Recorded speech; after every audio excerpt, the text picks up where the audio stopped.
अस्सलाम वालेकुम ji, this is Daniyal Abuzar and you all welcome to my YouTube channel. जनाब, Champions Trophy 2025 के पाकिस्तान में होनी है, उसको शुरू होने में ठीक 24 दिन अब बाकी हैं और अब तक तकरीबन 7 टीमों ने अपना जो 15 रुकनी स्क्वाड था वो सबमिट करवा दिया आईसीसी को और अनाउंस भी कर दिया है। बड़े स्ट्रॉन्ग स्क्वाड हैं, स्पेशली इंडिया का, ऑस्ट्रेलिया का बहुत अच्छा स्क्वाड है।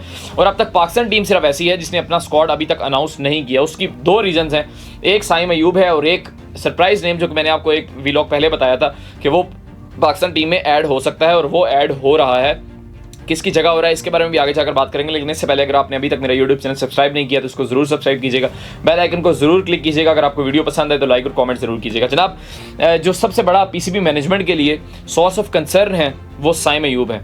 वैसे तो पीसीबी की जो डॉक्टर पैनल है उसने बड़े दिलासे दिए थे पाकिस्तान क्रिकेट बोर्ड की मैनेजमेंट को कि साइम अयूब 6 वीक्स में ठीक हो जाएंगे, लेकिन अगर आपने मेरे पिछले वीलॉग देखे हो जिसमें मैंने साइम अयूब पर अपडेट दी थी और मैंने ये कहा था कि वो पार्टिसिपेट नहीं कर पाएंगे, इवन दो कि चूंकि एक अनरियलिस्टिक बात है। चैंपियंस ट्रॉफी में तब जब साइम अयूब को इंजरी हुई थी 6 वीक्स रहते थे, ठीक 6 वीक्स, और डॉक्टर्स ने भी 6 वीक उनको ठीक होने का टाइम दिया था, यानी कि उनकी जो एंकल में फ्रैक्चर था या इंजरी थी उसको ठीक होने में 6 हफ्ते लगेंगे। वो 6 हफ्तों बाद डायरेक्ट आकर किसी भी मेगा इवेंट में आकर खेलने नहीं लग जाएंगे और परफॉर्म नहीं करने लग जाएंगे। ये एक अनरियलिस्टिक बात थी और मैंने आपको उस टाइम भी जब उनको इंजरी हुई थी मैंने आपको कहा था कि साइम अयूब चैंपियंस ट्रॉफी में पार्टिसिपेट नहीं कर पाएंगे, लेकिन डॉक्टर्स ने कहा कि वो पार्टिसिपेट कर सकेंगे और पाकिस्तान ने उनका नाम भी जो 30 रुकनी स्क्वाड प्रीलिमिनरी स्क्वाड आईसीसी को सबमिट करवाया था उसमें उनका नाम रखा भी।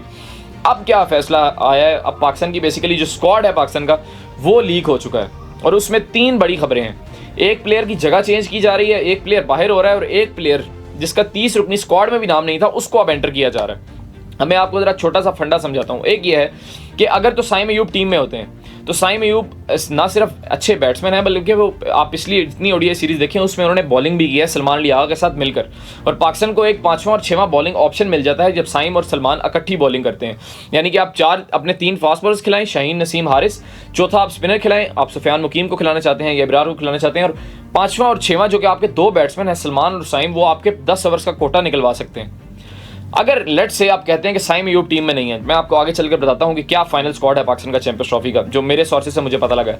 अब अगर साइम अयूब टीम में नहीं होते तो सलमान अली आगा के लिए हम रिस्क नहीं ले सकते कि वो 10 ओवर करें और हम 4 बॉलर्स खिलाएं और जो 5वें बॉलर हो वो सलमान अली आगा और वो 10 ओवर करें। वनडे क्रिकेट बहुत लंबी होती है और पाकिस्तान में आपको पता है फ्लैट डेक होते हैं और चैंपियंस ट्रॉफी के लिए भी वही फ्लैट डेक्स बनेंगे, हाई स्कोरिंग होगी चैंपियंस ट्रॉफी, तो उसमें हम सलमान अली आगा को 10 ओवर करवाने का रिस्क नहीं ले सकते। तो अब आप क्या 3 फास्ट बॉलर्स और 2 स्पिनर्स मतलब 5 मेन रेगुलर बॉलर्स के साथ जाएंगे? और अगर आप जाते हैं 5 बॉलर्स के साथ तो 6वां आपका स्पिनर आपका विकेट कीपर आ जाता है, तो आप सिर्फ 5 बैट्समैन के साथ जाएंगे।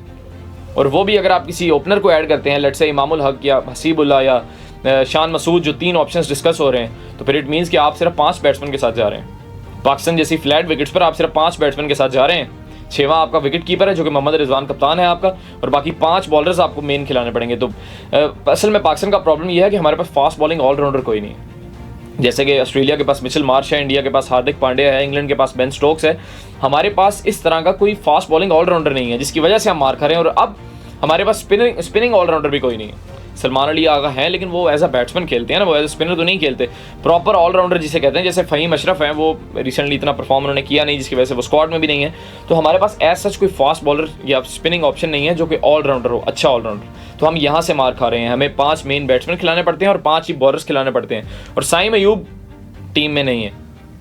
ये एक बड़ी बुरी खबर है उन फैंस के लिए जो कि साइम अयूब को देखना चाहते हैं। साइम अयूब पाकिस्तान के स्क्वाड में नहीं है, वो रिकवर नहीं कर पाए, वो चैंपियंस ट्रॉफी नहीं खेल रहे, और उनकी जगह पर जो नाम ऐड हो रहा है, मैंने आपको अपने पिछले वीलॉग में बताया था कि खुशदिल शाह को ऐड करना चाहिए, और अब सोर्सेज ने ये कंफर्म किया कि खुशदिल शाह पाकिस्तान के चैंपियंस ट्रॉफी के स्क्वाड में शामिल है।